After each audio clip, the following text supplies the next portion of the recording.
السلام علیکم ورحمۃ اللہ وبرکاتہ۔ امید ہے کہ آپ سب لوگ خیریت سے ہوں گے اور آپ کو دین اسلام میں خوش آمدید کہتے ہیں۔ آج کی ہماری اس ویڈیو کا جو ٹاپک ہے وہ یہ ہے کہ 12,000 یہودی بندر ہو گئے۔ تو چلیے ویڈیو شروع کرتے ہیں۔ روایت ہے کہ حضرت داؤد علیہ السلام کی قوم کے 70,000 آدمی عقبہ کے پاس سمندر کے کنارے ایلا نامی گاؤں میں رہتے تھے، اور یہ لوگ بڑی فراخی اور خوشحالی کی زندگی بسر کرتے تھے۔ اللہ تعالیٰ نے ان لوگوں کا اس طرح امتحان لیا کہ سنیچر کے دن یعنی ہفتے کے دن مچھلی کا شکار ان لوگوں پر حرام فرما دیا، اور ہفتے کے باقی دنوں میں شکار حلال فرما دیا، مگر اس طرح ان لوگوں کو آزمائش میں مبتلا فرما دیا کہ ہفتے کے دن بے شمار مچھلیاں آتی تھیں اور دوسرے دنوں میں نہیں آتی تھیں۔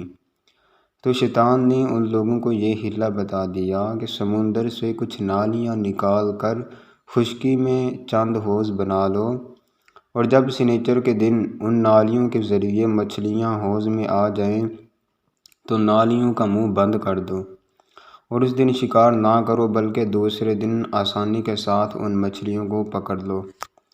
ان لوگوں کو یہ شیطانی حیلہ بازی پسند آ گئی، اور ان لوگوں نے یہ نہیں سوچا کہ جب مچھلیاں نالیوں اور حوضوں میں مقید ہو گئیں تو یہی ان کا شکار ہو گیا۔ تو سنیچر ہی کے دن شکار کرنا پایا گیا جو ان کے لیے حرام تھا۔ اس موقع پر ان یہودیوں کے 3 گروہ ہو گئے۔ کچھ لوگ ایسے تھے جو شکار کے اس شیطانی حیلہ سے منع کرتے رہے اور ناراض بیزار ہو کر شکار سے باز رہے، اور کچھ لوگ اس کام کو دل سے برا جان کر خاموش رہے۔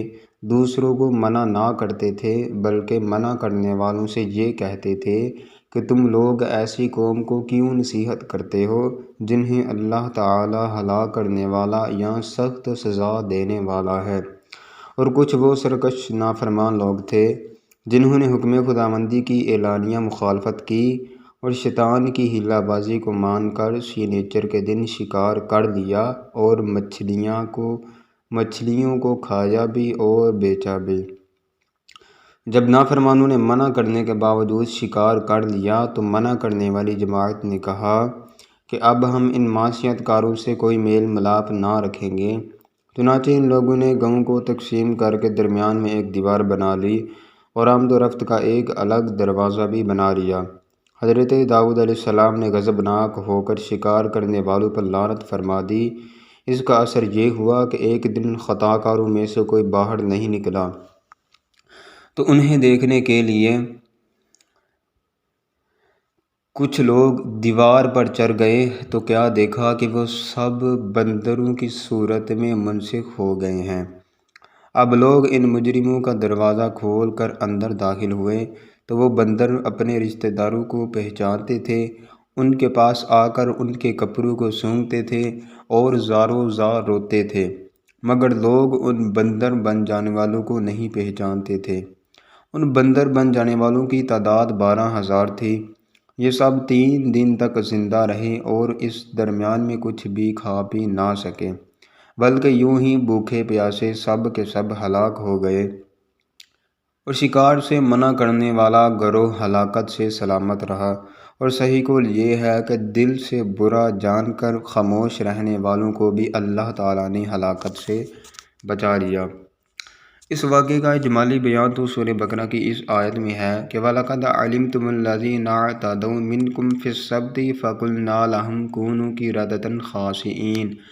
ترجمہ کنز ایمان: اور بے شک ضرور تمہیں معلوم ہے تم میں کہ وہ جنہوں نے ہفتہ میں سرکشی کی تو ہم نے ان سے فرمایا کہ ہو جاؤ بندر دھتکارے ہوئے۔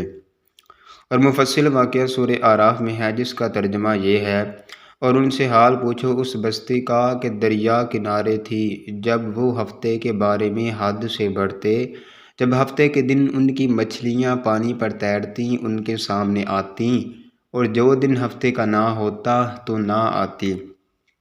اس طرح ہم انہیں آزماتے تھے ان کی بے حکمی کے سبب۔ اور جب ان میں سے ایک گروہ نے کہا کیوں نصیحت کرتے ہوں ان لوگوں کو جنہیں اللہ ہلاک کرنے والا یا انہیں سخت عذاب دینے والا۔ بولے تمہارے رب کے حضور معذرت کو اور شاید انہیں ڈر ہو۔ پھر جب وہ بلا بیٹھے جو نصیحت انہیں ہوئی تھی ہم نے بچا لیے، اور جو برائی سے منع کرتے تھے اور ظالموں کو برے عذاب میں پکڑا، بدلہ ان کی نافرمانی کا۔ پھر جب انہوں نے ممانعت کے حکم سے سرکشی کی ہم نے ان سے فرمایا ہو جب بندر دھتکارے ہوئے۔ درس ہدایت۔ معلوم ہوا کہ شیطانی ہیلہ بازیوں میں پڑ کر اللہ تعالیٰ کے احکام کی نافرمانیوں کا انجام کتنا برا اور کس قدر خطرناک ہوتا ہے، اور خدا کے نبی جن بد نصیبوں پر لعنت فرما دے اور کیسے ہولناک عذاب الہی میں گرفتار ہو کر دنیا سے نیست و نابود ہو کر عذاب نار میں گرفتار ہو جاتے ہیں اور دونوں جہاں میں ذلیل و خوار ہو جاتے ہیں۔ اصحاب اللہ کے اس دل دہلا دینے والے واقعہ میں ہر مسلمان کے لیے بہت بڑی عبرتوں اور نصیحتوں کا سامان ہے۔ کاش اس واقعے سے مسلمانوں کے قلوب میں خوف خداوندی کی لہر پیدا ہو جائے اور اللہ عز و جل اور اس کے رسول صلی اللہ علیہ وآلہ وسلم کی نافرمانیوں میں بھٹکنے سے منہ موڑ کر صراط مستقیم کی شاہراہ پر چل پڑے اور دونوں جہاں کی سربلندیوں سے سرفراز ہو کر اعزاز و اکرام کی سلطنت کے تاجدار بن جائیں۔ اللہ تعالی ہمیں جو سنا اس پر عمل کرنے اور دوسروں تک پہنچانے کی توفیق عطا فرمائے۔ امید ہے کہ آپ تمام دوستوں کو یہ ویڈیو بہت ہی زیادہ پسند آئی ہوگی۔ آپ سے گزارش ہے، التجا ہے کہ چینل کو بھی سبسکرائب کریں، ویڈیو کو لائک اور شیئر کریں، اور آئندہ انشاءاللہ کسی نئے ٹاپک پہ اگلی ویڈیو کے ساتھ ملاقات ہوگی۔ السلام علیکم ورحمۃ اللہ وبرکاتہ۔